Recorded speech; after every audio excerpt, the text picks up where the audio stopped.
With just hours to go before the opening, there's still work to be done.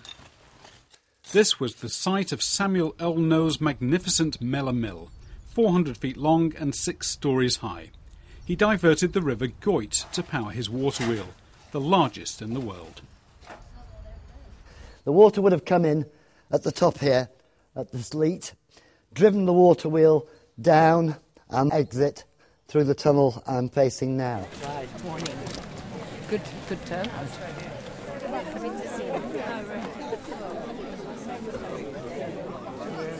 And now we can just think about 220 years ago and how it was done. Yes, I'm thrilled. Welcome to this opening of the restored Wellington Wheelpit. I'm John Howell, Chairman of the Mellor Archaeological Trust. Now, if you'd been standing here 200 years ago, you would have heard the noise of spinning machines and the huge mill behind you.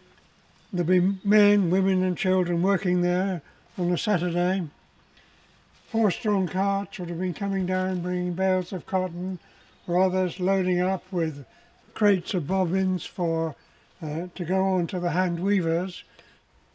Maybe Samuel Elno will be walking down from his house over there, perhaps joined by his half-brother who managed the mill and lived in the other house on the other side of the river.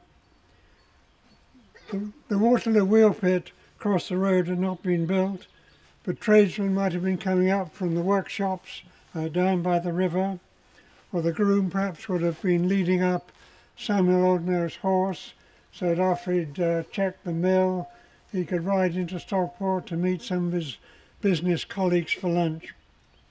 That was 200 years ago. 100 years ago, you would have looked at the gaunt pillars of the mill walls that remained after the fire of 1892.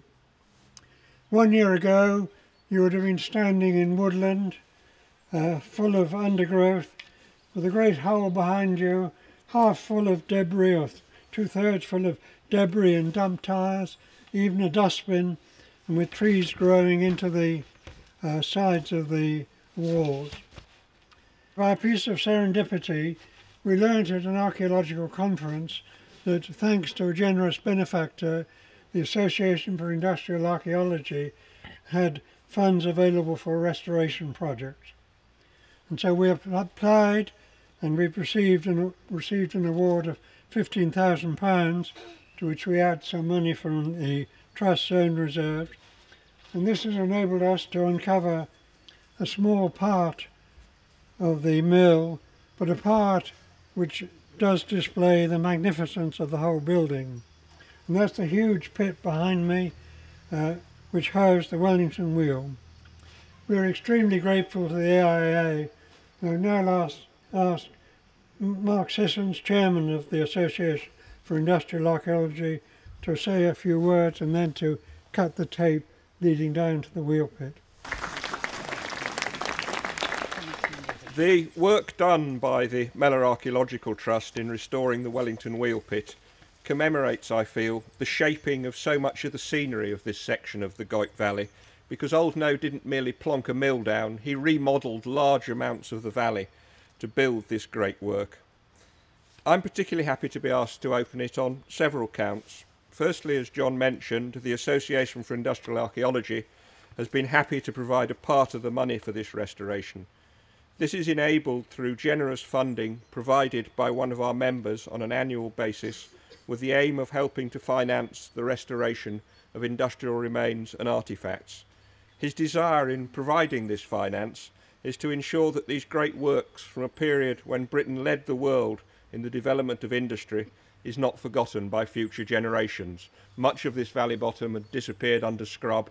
The work that's being done here is to reveal this great mill, which in many ways moved the whole development of Arkwright's technology forward by a huge leap, and is one of the earliest mills of this size built. It was the biggest in the world. You could say it's the forerunner of a lot of the large-scale Lancashire cotton industry.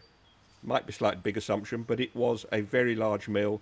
It was Arkwright's earlier mills are almost on a domestic scale. This is a much bigger building.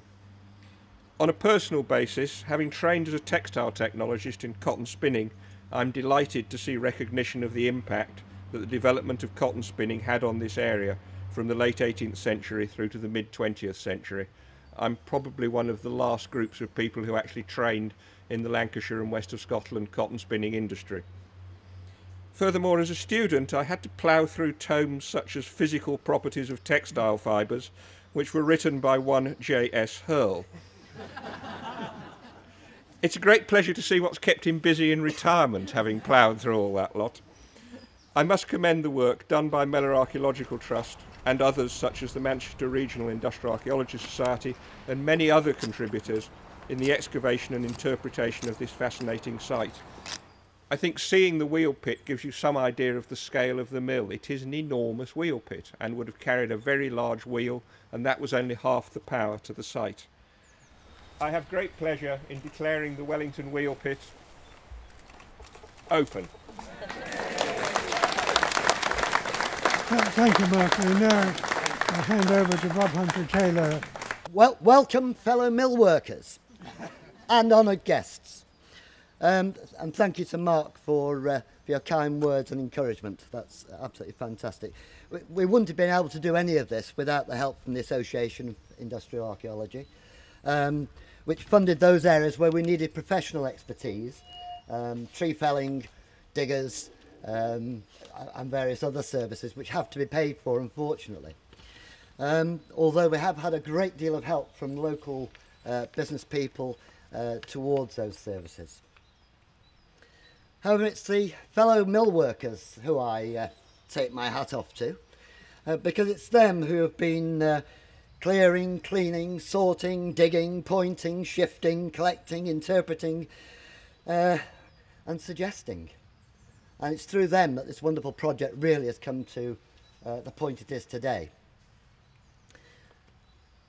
To those volunteers, I'd like to say a special thank you. Thank you very much indeed. I'd like everybody to give them a good hand.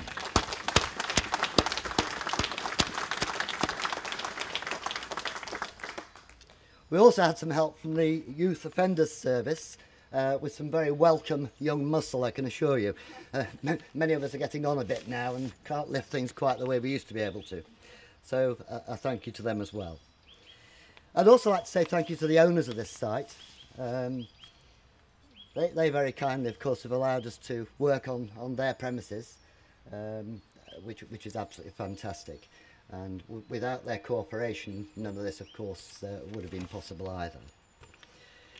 This mill's become one of my passions in the past 9-10 months and has proved to be fascinating as detail after detail of the mill and the wheel pit has been revealed, posing questions for us. Many of those questions we've worked out answers to, but there are others we're still debating. As you tour the site, I'm sure many of you will have questions of your own to ask. And hopefully they will be the questions we do know the answers to. But we'll be honest, if we don't know the answer, we'll tell you so. There have been some highs and lows. One of the big highs was when we got the diggers in and we actually revealed the glorious wheel pit. Absolutely fantastic day that was.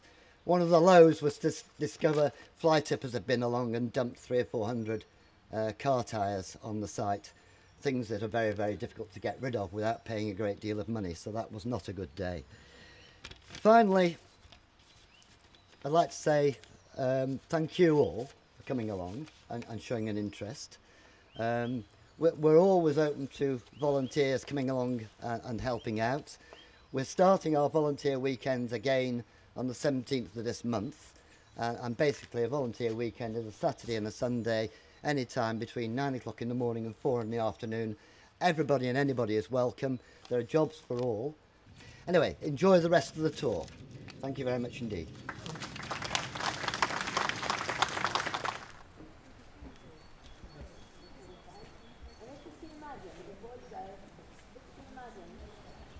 We're now looking into the Wellington Wheelpit, and this is the motive power for this entire mill.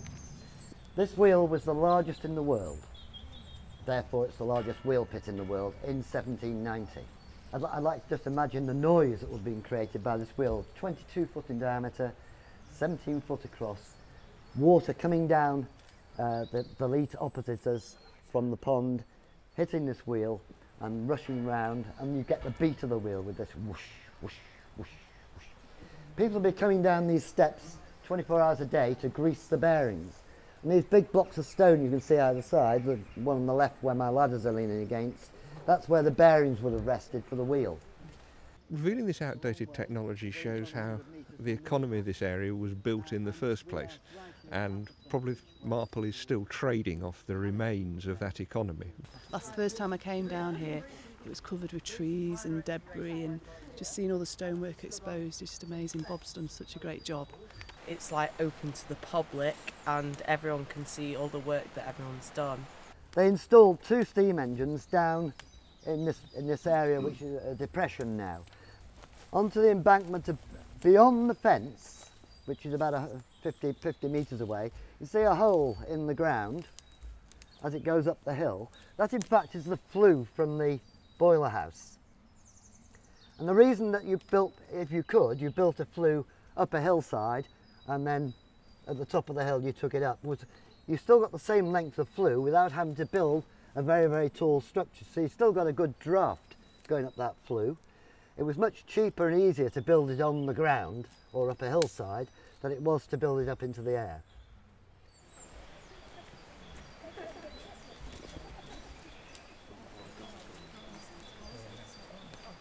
This is the site where the Waterloo Wheelpit is. The tunnel opposite you is both the overflow from the mill pond, and it is also the tail race from a corn mill that was built on the end, the far end, the right hand end of the mill itself. When the second wheel pit is built, the water, having come down here and rather than going straight back to the river, went through the wheel into its own tail race. There's a 4th tunnel down here, and that went back down to Marple Bridge, going under the river, tunnelled under the river, and about 500 yards down to Marple Bridge before it could discharge back into the river again. This is going to be more of a challenge this side than the other side. And first of all, we've got to get excavators down here, and that's going to be quite difficult. I've always wanted to see this being uncovered. I've lived down here for 33 years and I pass it virtually every day. So it's a lifelong ambition to see this done.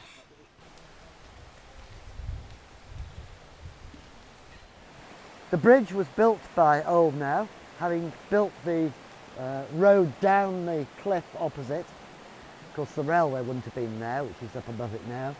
He built this new road down from Marple to bring his goods in, to bring his people in, to take his goods out. It cost £3,000 to build this bridge.